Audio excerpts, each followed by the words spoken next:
Hello students, मैं पीयूष राजपूत और आपका अपना चैनल पीयूष कोचिंग क्लासेस। जैसे बच्चों हमारी केस स्टडी क्वेश्चंस की सीरीज चल रही है और अपने चैप्टर डिटरमिनेंट्स के पैसेज को कर रहे थे, उसी को आगे बढ़ाते हैं और देखते हैं हम नया पैसेज नंबर 16 क्या कहता है।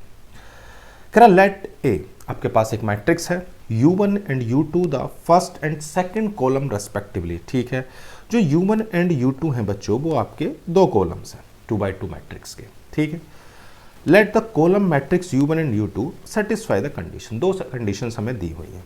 ठीक है, देखो अगर मैं u1 को बच्चों लेट कर लेता हूँ a और b, कोई दिक्कत तो नहीं। u2 को भी लेट कर लेते हैं हम c और d। अब उसने क्या कहा है कि a u1 हमारे पास है 1 0 2 1। चलो भाई, हमारे पास है a u1, तो a हमारे पास बच्चों कितना है 1 0 1 0 2 1, और u1 को मैंने लेट किया है a और b। ये कितना आता है उसने हमें दिया हुआ है 1 0। चलो भाई मल्टीप्लाई करते हैं। तो 1 इंटू ए, आपको पता ही है कि जो मल्टीप्लिकेशन आप करते हो वो रो बाय कॉलम इस तरह से करते हो। तो 1 इंटू ए हो गया a प्लस 0, दूसरा हो जाएगा 2a plus b is equal to में आपके पास है ये, कंपेयर कर सकते हो। तो बच्चों a की वैल्यू आपके पास आएगी 1 और 2a plus b is equal to आ गया 0। तो b की वैल्यू क्या आ गई -2a यानी कि -2। a की वैल्यू रख देते हैं। तो हमारे पास जो u1 निकल के आया वो क्या आया 1 -2। सही है, कोई दिक्कत तो नहीं। चलो अब हम निकालते हैं au2। तो देखो au2 दिया हुआ है 2 3, तो au2 हमारे पास है 2 3। ए हमारे पास है 1 और 0, ये है 2 1। दूसरा बच्चों हमारे पास है सी डी, दोनों की मल्टीप्लाई करते हैं। ठीक है, चलो क्या आती है मल्टीप्लिकेशन, तो 1 इंटू सी हो जाएगा सी प्लस 0, और दूसरा आ जाएगा 2c plus D is equal to में आपके पास है बच्चों 2/3। कोई दिक्कत तो नहीं, सिंपल मल्टीप्लिकेशन है। c की वैल्यू हमारे पास आ गई 2c plus D is equal to हो गया 3, यानी कि डी की वैल्यू आ गई 3 माइनस 2c, यानी कि 3 माइनस 2 इंटू 2 यानी -1। तो हमारे पास u2 भी निकल के आ गया 2 -1, यानी कि जो मैट्रिक्स आया u वो हो गया 1 -2 2 -1, ये हमारे पास हो गया। ठीक है, इतनी बात। 1 2 -2 और -1 हमने u निकाल लिया। फर्स्ट क्या कहता था मैट्रिक्स u1 प्लस u2। चलो भाई दोनों को ऐड कर देते हैं, क्या आता है। तो हमारे पास है u1 प्लस u2। जब दोनों को ऐड करोगे 2 -1 और दूसरा कितना है, एक हमारे पास है 1 और -2, तो ये हमारे पास आएगा 3 -3। तो क्या कोई ऑप्शन है, देखो 3 -3 यानी ऑप्शन के सी, कोई दिक्कत नहीं। डिटर्मिनेंट ऑफ u, चलो वो भी निकाल लेते हैं। हमारे पास u निकला हुआ है तो डिटर्मिनेंट भी निकाल लेते हैं बच्चों। डिटर्मिनेंट कितना हो जाएगा 1 इंटू -1 हो जाएगा -1, 2 2 ज़ा 4, तो ये आपके पास डिटर्मिनेंट की वैल्यू क्या आ गई 3। क्लियर है, चलो भाई डिटर्मिनेंट आ गया 3। अब हमसे क्या पूछा है, x हमें निकालना है। हमें दिया हुआ है 3 2 u 3 2, x हमें निकालना है। तो हमें क्या दिया हुआ है 3 2 और u 3 2, ये हमारे पास है। अब हमारे पास जो वैल्यू दी हुई है u की वो हमने निकाली है अभी बच्चों। कितनी आई थी 1 2 -2 -1 और 3 2, मल्टीप्लाई करते हैं बच्चों। अब पहले मैं इन दो की मल्टीप्लाई कर रहा हूँ। 1 इंटू 3 3, 2 2 ज़ा 4, तो ये हो जाएगा 7, 2 3 ज़ा 6 और 2 हो जाएगा 8। अब इनकी मल्टीप्लाई करते हैं, 7 3 ज़ा हो जाएगा 21 माइनस 16, यानी कि हमारे पास क्या निकल के आ गया 5। कोई दिक्कत तो नहीं है। चलो देखते हैं ऑप्शन में है क्या कहीं 5। हाँ जी बिल्कुल है 5।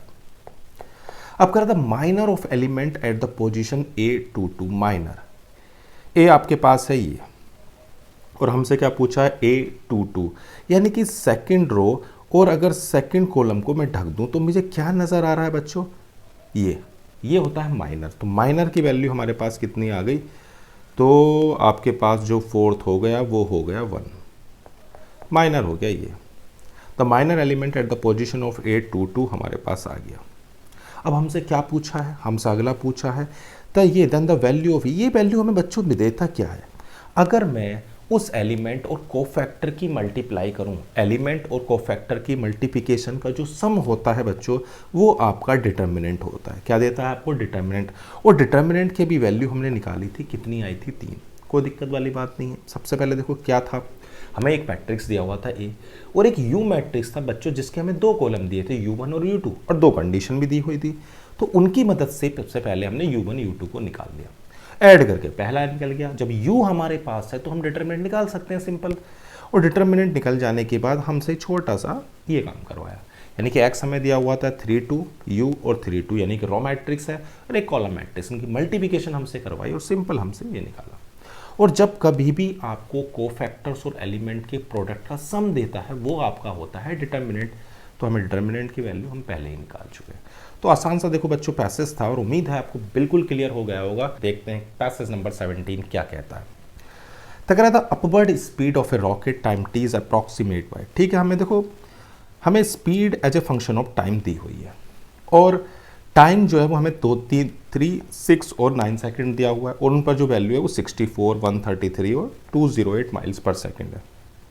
चलो भाई वैल्यू रखते हैं पहले। हमारे पास जो v as a function of time है वो कितना है, पहले वो देखो। v as a function of time है AT² plus BT plus C। क्या दिया हुआ है बच्चों, AT² plus BT plus C। और जो 3 सेकंड पर हम रखते हैं t इज इक्वल टू, क्या दिया हुआ पहले जो टाइम है 3 सेकंड, उस पर जो हमारी वैल्यू है वो 64 है। कितनी है इसकी वैल्यू, 64। चलो रखते हैं A3² plus B into 3 plus C, ये कितना है 64। तो इक्वेशन बन गई 9A plus 3B plus C is equal to 64।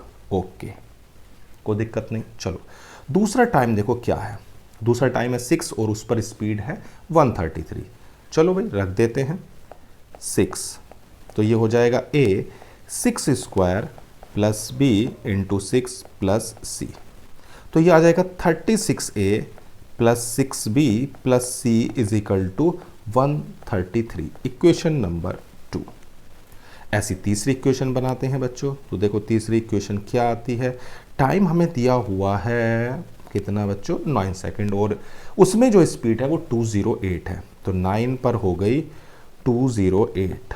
चलो भाई 9 पर भी देख लेते हैं। A9² plus B into 9 plus C, तो 9 का स्क्वायर कितना हो गया 81 plus 9B plus C is equal to 208। ये आपकी तीसरी इक्वेशन बन गई।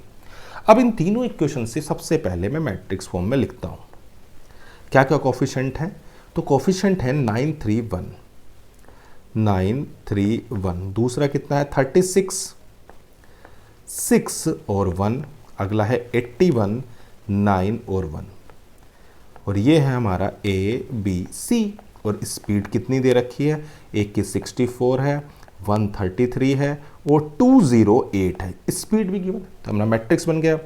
अब अगर मैं इसको तो ले लेता हूँ A और ये हो जाता है X और ये हो जाता है B, तो क्या फॉर्म आ जाएगी, AX is equal to B।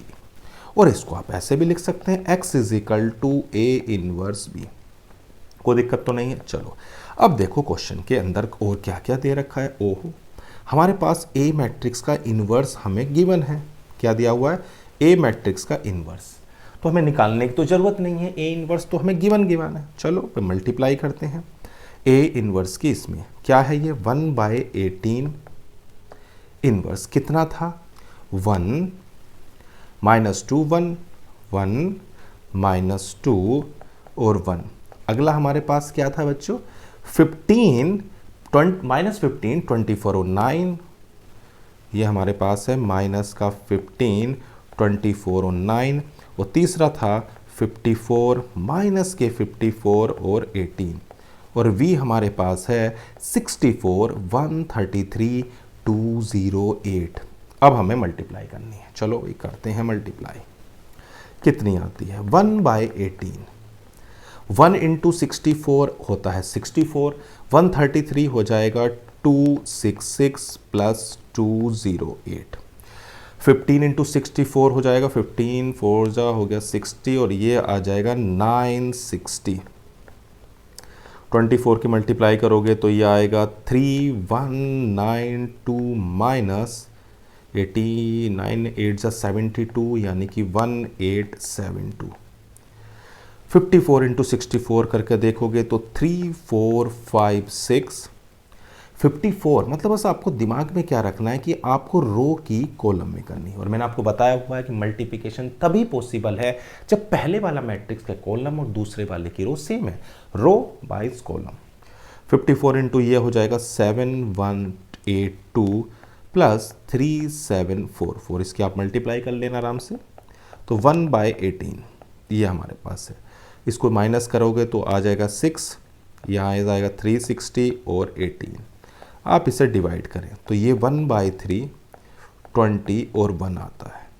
तो बच्चों इससे हमें a की वैल्यू क्या मिल गई 1/3, b की वैल्यू क्या मिल गई 20 और c की वैल्यू आ गई 1। सिंपल हमने मल्टीप्लिकेशन करके ये तीनों वैल्यू निकाल ली। चलो भाई ऑप्शन देखते हैं कौन कौन से ऑप्शन हैं। तो हमसे पूछा है b प्लस सी, तो 20 प्लस 1 ये हो जाएगा 21, क्योंकि b की वैल्यू आई है कितनी 20, c की वैल्यू कितनी आई है 1, तो 20 प्लस 1 कितना होता है बच्चों 21। और a कितना आया हमारे पास 1/3 और c हमारे पास है 1, तो ये हो जाएगा 4/3। दो ऑप्शन तो हमारे बिल्कुल क्लियर हो गए। चलो आगे बढ़ते हैं। अब ग्रेविटी इज गिवन बाय, वो हमें दिया ही हुआ है तो क्यों ना हम वैल्यू रख देते हैं। हमारे पास b as a function of t था at² plus bt plus c, तो ये हो जाएगा 1/3t² प्लस 20t प्लस 1। देखो कौन सा ऑप्शन है आपके पास 1/3t² प्लस 20t प्लस 1, यानी कि ये ऑप्शन क्लियर है।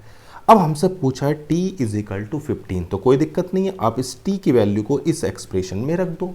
क्या आता है तो 1/3 15 का स्क्वायर प्लस 20 इंटू कितना आएगा 15 प्लस 1, तो 15 का स्क्वायर कितना हो जाएगा 225, 225 डिवाइड बाई 3 होता है 75 और 15 इंटू हो जाएगा 300 प्लस 1, तो ये आ जाएगा 376 माइल्स पर सेकेंड। क्या कोई ऑप्शन है 376? यस बिल्कुल डी ऑप्शन है, कोई दिक्कत तो नहीं। चलो and the correct time eight which the speed of rocket is 784 miles per second is.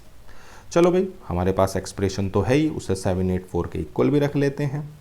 तो 1/3 ये हमारा लास्ट पार्ट है बच्चों, 1/3t² प्लस 20t प्लस 1 ये है आपके पास 784। चलो अब एलसीएम ले लेते हैं, तो t² प्लस 60t और ये आ जाएगा आपका सिंप्लीफाई करके कितना है, ये हो गया आपके पास 784 माइनस 1 इंटू 3, यही रहेगा। तो ये आ जाएगा आपका 2349, सही है।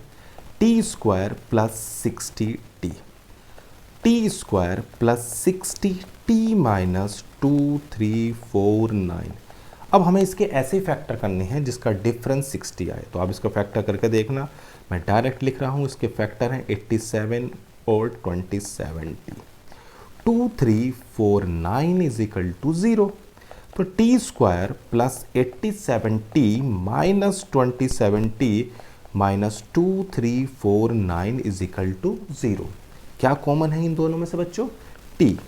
अब जब t कॉमन ले लिया तो क्या बचेगा t प्लस 87, यहाँ से माइनस 27 कॉमन ले बच्चों, तो t plus 87 is equal to. तो देखो दो वैल्यू आपके पास अवेलेबल हैं बच्चों टाइम की। क्या वैल्यू आ रही हैं? एक बच्चों वैल्यू आपके पास है माइनस के 87 और दूसरी वैल्यू है 27। आपको पता है कि निगेटिव वैल्यू तो हम लेते नहीं है, तो आंसर हो गया सिंपल 27 सेकेंड। देखो ऑप्शन में कोई है या नहीं, तो यस बच्चों आपके पास है 27। क्लियर है? आसान बिल्कुल। भाई हमारे पास एक फंक्शन दिया हुआ था रॉकेट की स्पीड का, जो function of time, different time पर डिफरेंट स्पीड दी हुई थी। उससे हमने बच्चों क्या करा, तीन इक्वेशन बनाई। तीन इक्वेशन आपकी बन गई ये रही। इन तीनों इक्वेशन बनने के बाद बच्चों हमारे पास एक मैट्रिक्स बन गया, बी मैट्रिक्स बन गया और एक्स हो गया ए बी सी। हमें ए इनवर्स निकालने की जरूरत नहीं थी, क्वेश्चन में दिया हुआ था, सिंपल मल्टीप्लाई करी और ए बी सी आ गया, यानी कि फंक्शन आ गया। अब उस फंक्शन से किसी भी टाइम पर जो आपकी स्पीड है आप आराम से निकाल सकते हो, कोई दिक्कत तो नहीं है। आसान सा पैसेज था, बिल्कुल क्लियर हो गया हो बच्चों। तो आज की क्लास में सिर्फ इतना ही। Thank you.